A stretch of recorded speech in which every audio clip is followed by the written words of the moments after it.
Well, now we are winding down this season of Epiphany as Lent and Easter are arriving early this year. If you're looking at kid calendars, you notice that like Easter is coming before spring break. It's that early year. But in this season, in this Epiphany, we've been looking at the ways that our spirituality is actually a very physical experience involving our bodies and our minds. It's both individual and a part of community. And I think the scriptures that we have read today speak to both the personal and our communal life as Jesus calls disciples and heals and takes time out for prayer. But I really love this passage from Paul that we read this morning in that letter to the Philippians. Here Paul gives words of encouragement to people who are struggling, saying, "Rejoice in the Lord always." I say it again, rejoice, and let your gentleness be known to everyone. You can do this. The Lord is near. And sometimes reading this kind of a passage, we are likely to think, yeah, that is easier said than done. I'm tired of people telling me to be happy when I don't feel happy. And that's an honest reaction, and I think we all can relate to that feeling at some times. But it might be helpful to notice that Paul's recommendation to keep finding joy and keep rejoicing has not come lightly. It's not superficial advice, because he was sitting in a prison cell writing letters to friends that he couldn't get up and go visit. He's awaiting the outcome of a trial that could lead to a death sentence. And still he's able to write, "Do not be anxious about anything." And I like that he doesn't try to minimize our frustrations or the dangers that life just does hold. He doesn't try to explain them away as God's will or God's judgment or some method of testing us.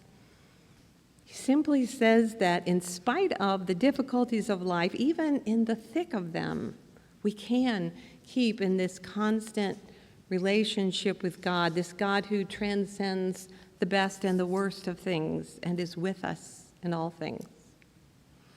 He's expressing this possibility of letting go of worry, of living life in prayer, in thanksgiving, in gentleness, in peace, even though his incarceration would have given him plenty of reason to live in anger and anxiety.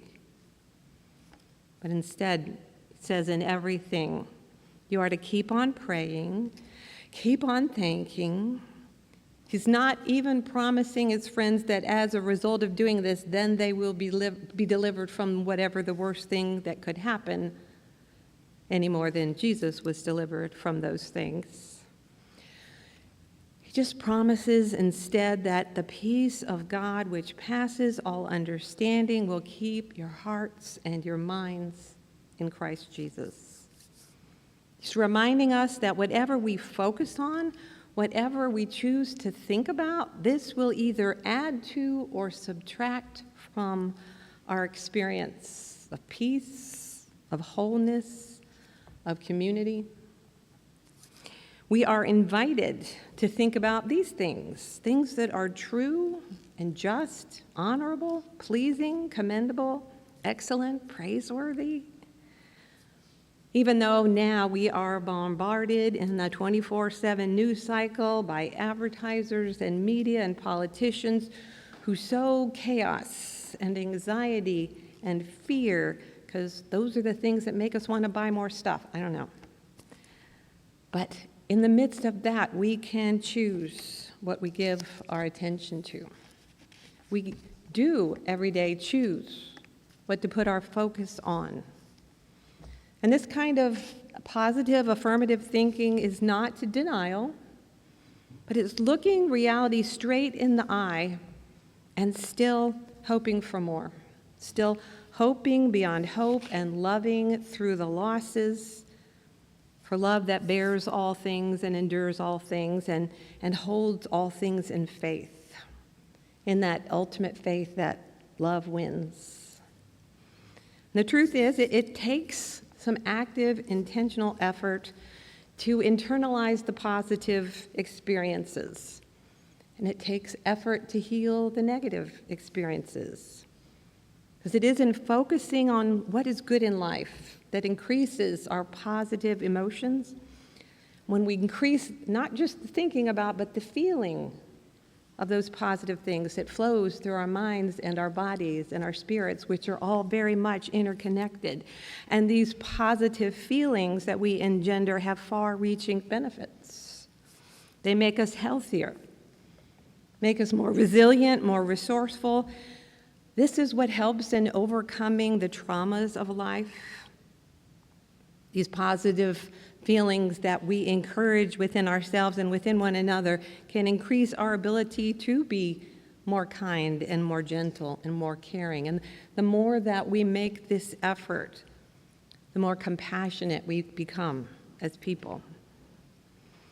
So it's not involving dreamy meditation, but intentional inventory taking. Where in our lives are we experiencing? Where have we experienced positive, uplifting things in our lives?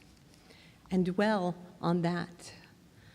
As we know, with depression, with anxiety, it's easy to go into a spiral of dwelling on that which is negative, the things we're afraid of, the things that have hurt us, and it goes on and on.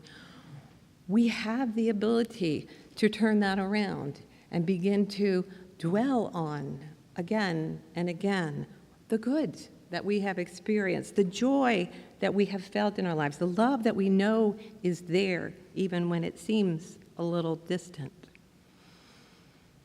Paul's words invite us to become agents of a better world by imagining and living a different set of values than those who encourage fear and anxiety. So joy, prayer, thanksgiving, and peace, they're all very much interrelated. Identifying what we have to be grateful for leads to the feelings of joy. And this prayer, meditative prayer, brings a sense of peace, a peace that reaches beyond human reason, the peace of God that will guard our hearts and our minds. And it's interesting with this word guard, Paul is playing on his situation as a guarded prisoner of Rome. There is something else guarding him that is even more important, the presence and the peace of God. Now, God's notion of peace builds on the Hebrew notion of shalom, which is a peace that is not just the absence of conflict, but a sense of wholeness. Really is also, I think, the purpose of the church, to nurture this kind of wholeness in our lives and in one another's lives, to seek this peace by building nurturing community. And we come together today because one of the ways that this community is nurtured is through the ministry of our deacons. And this is the time in the life of the church where we acknowledge the ministry of our deacons. And you may know who some of them are. You may not know who in the group are the deacons. But in this congregation, deacons do what deacons were meant to do, and that is they serve. They get things done, practical things as well as spiritual things. Something as simple as giving someone a ride to a doctor's appointment. Something as spiritual as praying for your family in a time of crisis. Now, the beginning of the office of deacon is found in the scriptures in the book of Acts. There was a problem in the early church. The first church had been trying to meet all the people's physical needs. They'd been feeding widows and orphans. That was the heart of their purpose, making sure that those without an income or family support would have some food each day. But then some of the widows were being left out of the daily distribution, and there was conflict. So the apostles leading the church asked the members to pick out 7 people who would be appointed to make sure that the food was given out fairly. So the very first deacons were set aside by the church in Jerusalem to serve tables. The word deacon means servant, and servant can be a waiter, an attendant, one who runs errands, does menial duties, one who is concerned with the everyday needs of the people. They are, in fact, leaders who lead by serving. And deacons are peacemakers and reconcilers.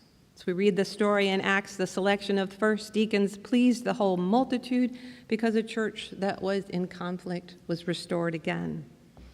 A church that was on the verge of splitting was reunited with love and purpose because of the willingness of these 7 individuals to take their time to lead through service. Jesus calls us and teaches us by example to transform the world, not from the top down, but from the bottom up. Barbara Brown Taylor calls this ultimate trickle-up effect. Thank you very much. Thank you very much.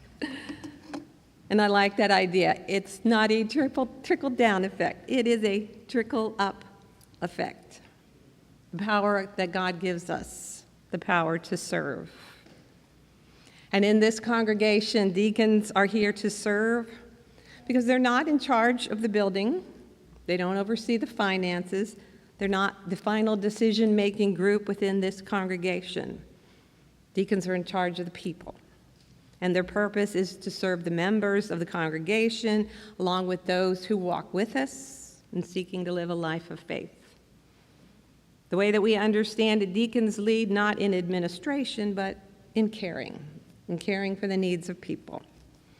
So today, we take time to continue that earliest practice of expressing our affirmation of these individuals who are called out from within the congregation to lead in the way of servanthood, as exemplified by Christ and all those who have followed.